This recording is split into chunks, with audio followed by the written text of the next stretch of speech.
Well, hello Facebook, anybody who's cared to listen. So the target of today's video,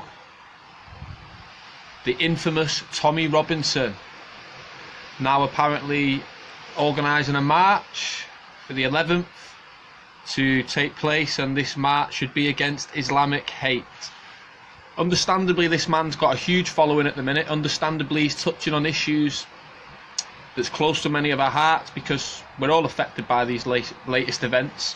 But it would seem that many people are forgetting that this guy represents the far right, and it was a member of the far right who killed MP Joe Cox. Let us not forget. Not someone shouting Allahu Akbar or someone from ISIS, which was created and funded by Western intelligence agencies.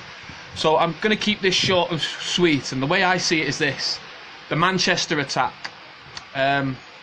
He was known to the intelligence services. He travelled to Libya. He used to hang an ISIS flag outside of his window. He used to chant verses and incite people, try and incite hatred.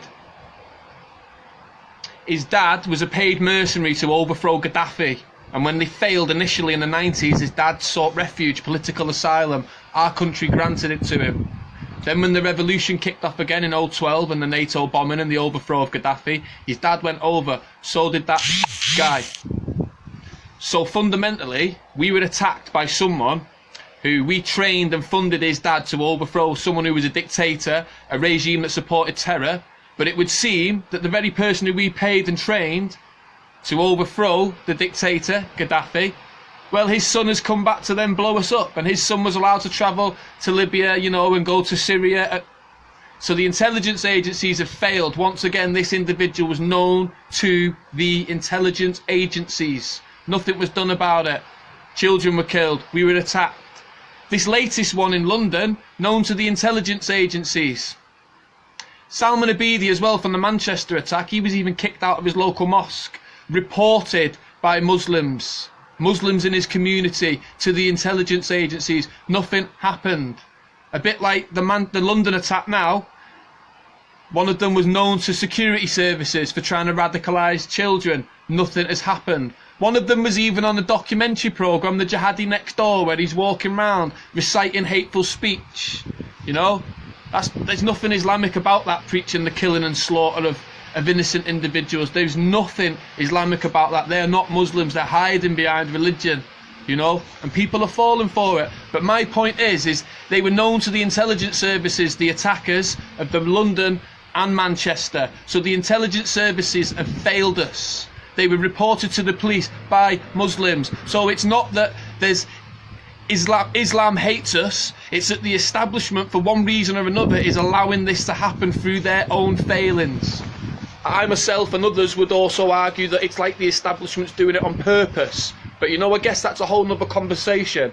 So why in the midst of these two attacks would Tommy Robinson be coercing everybody to come and basically gather in unity against Islamic hate?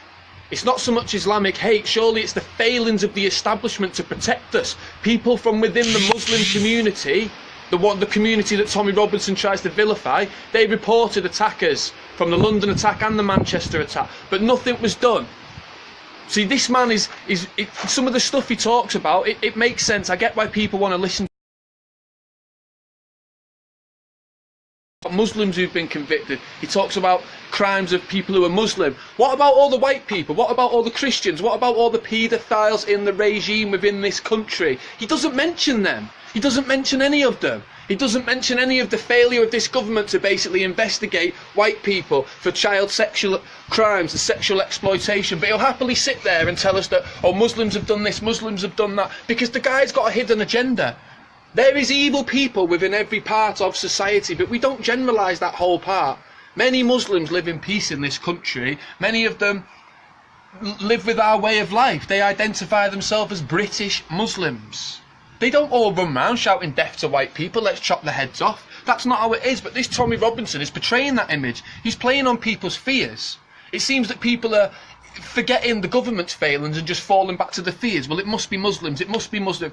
There's Muslims reporting these extremists, these people, before they're committing acts of mass murder, and nothing's being done. The establishment is failing. The same establishment that starts wars in countries for no reason and overthrows dictators like Gaddafi, like Saddam Hussein. But then we're all left with the aftermath, with the instability, with all these angry people who are in their country, who've had their country blown up, with all these people who've now got access to weapons. There's no security in the country, there's no stability, so they can do what they want. We've got an intelligence agency in this country that's letting people travelling back to Libya and Syria without question. We've got an intelligence agency that are getting told to investigate people, and they're not, and these people are basically killing children in our country. So how can it be that people now want to go on a march against Muslims, against Islamic hate? It's not Islamic hate, it's the establishment. That's what it is, and that's at the very minimum. That's if you put aside, the Illuminati, Freemasons, Zionism. Let's just put this in basic terms. The establishment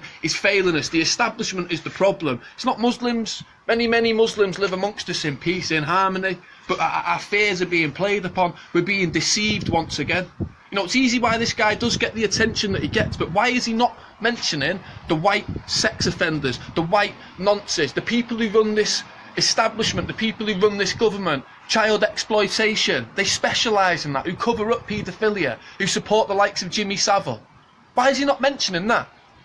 Because this guy's got an agenda. This guy wants to divide us, and this time now we should be coming together against the government. We should be all standing hand in hand, white people, Christians, Jews, religious, non-religious, rich, poor. We should all be coming together and saying we deserve better. We deserve a better way of life. We deserve better security. More needs to be done. And before you take our liberties and our freedoms, why are these individuals allowed to preach hate on the internet? Why aren't these sites closed down? And why are we told these perpetual lies about they can't manage it?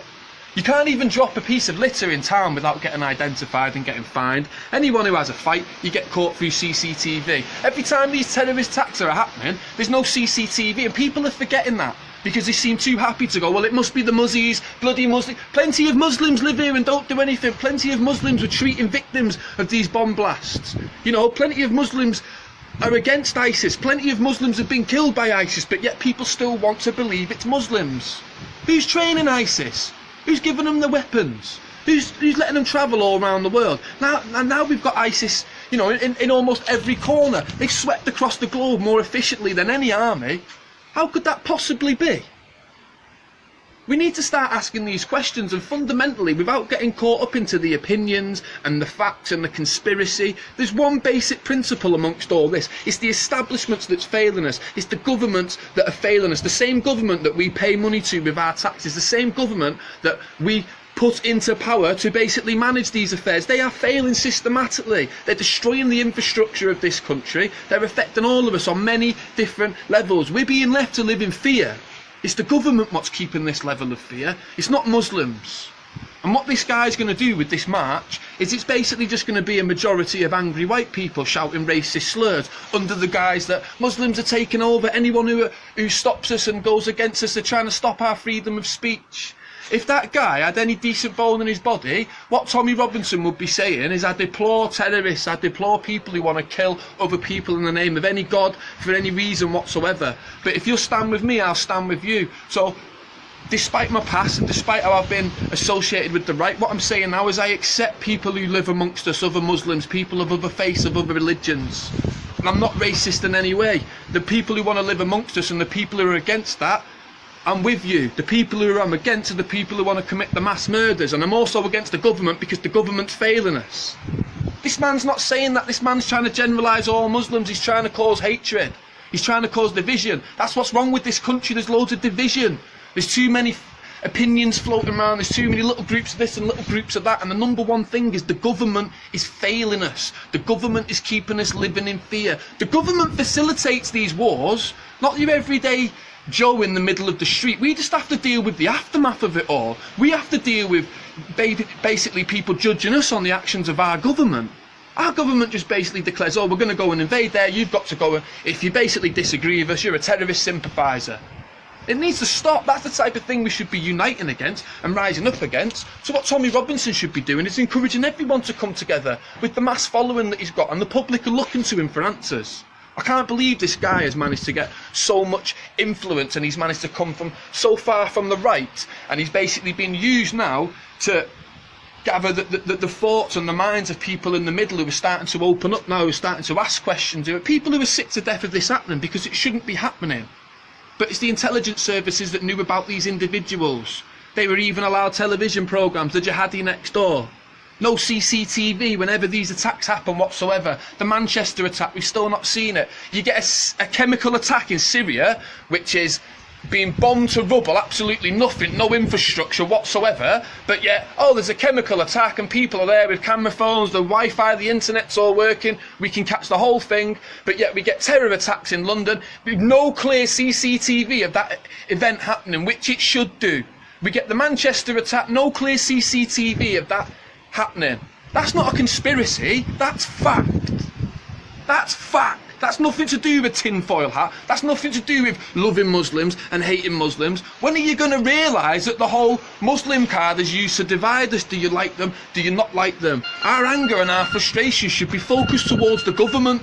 That's who's causing all this, that's who's failing us, that's who's arming these rebels, that's who's training these rebels, that's who's turning the cameras off, that is who is allowing people to basically come in and out from countries where we know there's instability, we know that there's ISIS there, we know that these individuals have even got links to radical sections of society, but they're allowed to...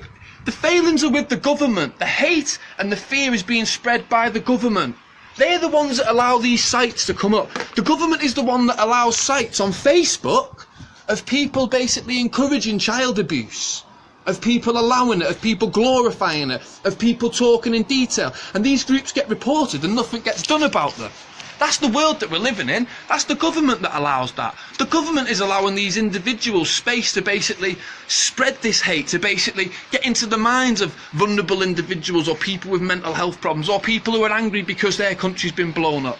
They shouldn't be given this space. They shouldn't be giving programmes to jihadi next door. They shouldn't be allowed these channels. There shouldn't be bomb-making manuals on the internet that are so freely available. It should be a lot more harder. And people who are looking at these manuals, they should be tracked down. They seem to be able to track all of us down to give us a fine, or to get council tax, or to basically anything that generates money off us. They have no problem finding us. They have no problem locating us. But yet we can't do anything about all these people who want to kill us, who've got YouTube channels, who are basically glorifying it. There's nothing that can be done about it whatsoever. It's always our freedoms and our liberties that are basically told that we need to be taken or we need to lose or consider giving up, before it's the freedom and the liberties of the people that are against us. Because obviously I'm pro-Muslim, I'm pro-life, but I'm totally against this ISIS, even though I know the government's created ISIS and they're funded and armed. I'm totally against them. I'm totally against this loss of life. I'm totally against people in my country being divided. My issue is with the extremists. My issue is the people that are trying to kill us. I don't excuse it. I don't allow it. And when I'm saying that it's no wonder people are being radicalised because our army's dropping bombs, I'm not saying what they have done is right. What I'm saying is I understand that through us in destroying these countries and creating so much instability, it creates an atmosphere. It creates a factor that's basically leading us to where we're at now. I'm acknowledging it. It's called common sense. Not just feeding into that instant ideology that it must be Muslims, it must be Muslims. Muslims are doing it because they hate us. We need to